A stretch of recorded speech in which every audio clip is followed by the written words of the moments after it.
Hi there, and welcome to Graham's Guide. Friday Live this Friday, the 2nd of February. Let's get straight into it.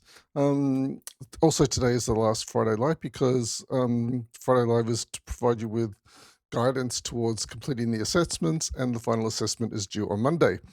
So you won't need my help after Monday. But I'll be in the discussions, of course, so feel free to ask questions in the discussions over the weekend and also into next week if you want to have a chat. That would be great. What am I looking at today? So we're looking at proofreading. So if you've already submitted, that's absolutely okay. And if you want to resubmit, just say you pick up something in today's video about contractions, quotations, or word count. If you want to make any changes, you can resubmit your assignment up until 5 p.m. on Monday. But let's have a quick look at what I'm talking about with use of contractions. Well, with contractions, that's using do not instead of don't, using have not instead of haven't. And you can use first person. In fact, we encourage you to write in the first person in a reflective essay because it's you who is doing the reflecting. That's okay. But don't use I'm.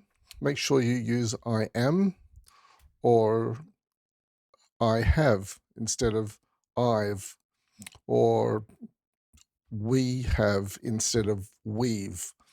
There are just a couple of examples of contractions. Make sure that you're not using contractions.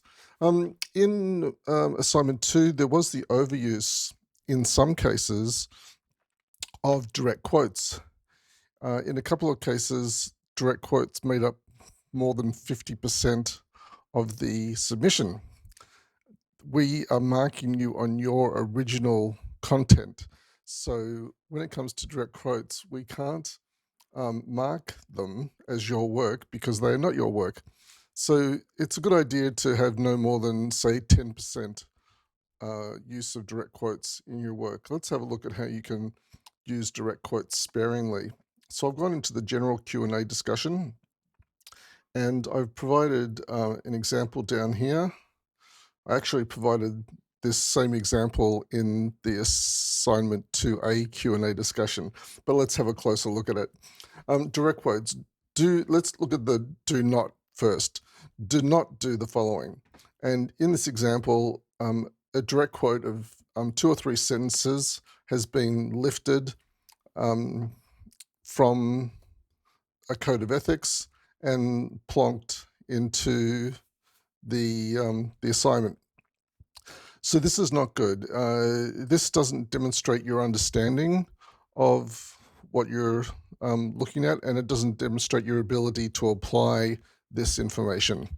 But let's have a look at the correct way of using a direct quote, and sparingly. So you'll see up here, I've just got 2 direct quotes of a phrase here and another phrase here. So there's just 2 phrases that I've pulled out of this paragraph.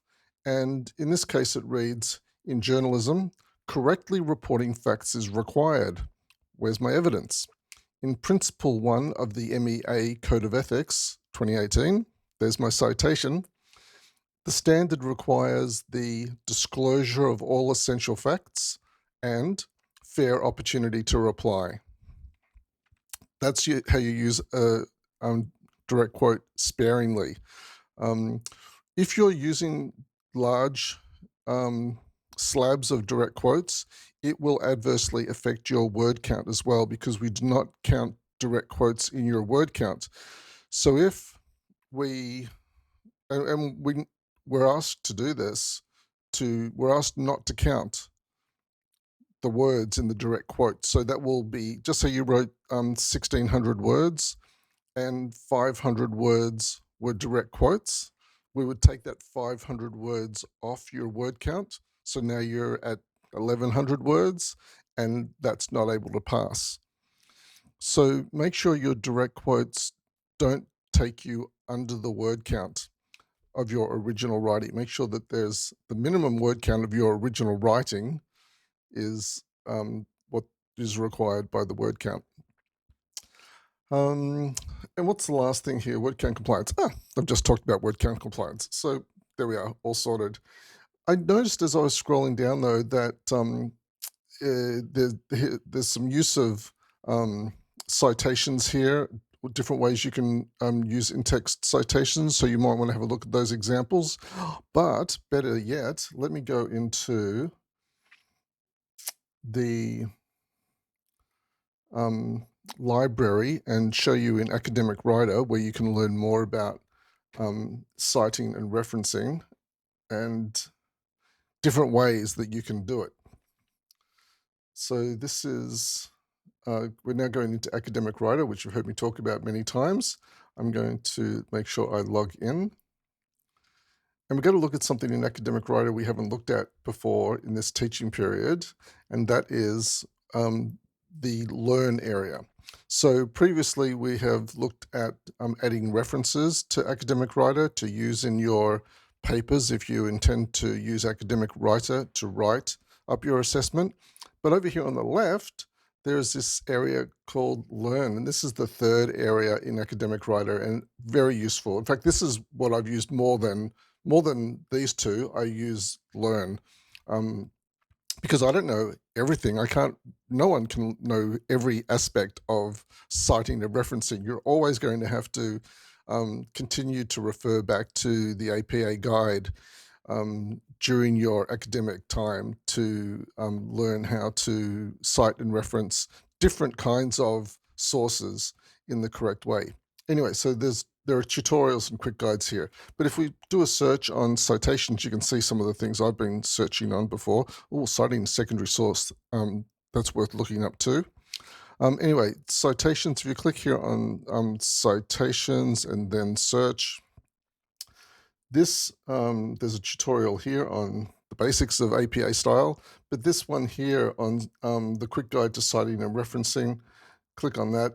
And this is really great because it takes you through a kind of a short tutorial on citing and referencing. There's an overview here, and then it goes through how to implement in-text citations. It's just a really easily accessible introduction to citing and referencing, and not just an introduction, even for experienced people. I would highly recommend Academic Writer Learn section for improving your skills in academic writing. Alrighty, look, that's enough from me today. It's just a short one. Where are we? Up at nearly 8 minutes. So look, if you've got any questions over the weekend, I will be around. So feel free to ask any last minute questions about your submission of assignment 3 in the discussion board. I'm very happy to answer your questions there. And of course, I'll be in the week 12 discussion during next week. So if you want to pop into the week 12 discussion and bid your farewell or provide me with any feedback on how the unit could better meet your needs, feel free to do that as well. But for now, that's all from me, and I'll see you in the discussions. So, where's my button? I'm still not very good at this. This is my 10th year. You think I know where these buttons were by now? Alrighty. Thanks for joining me today. Bye for now.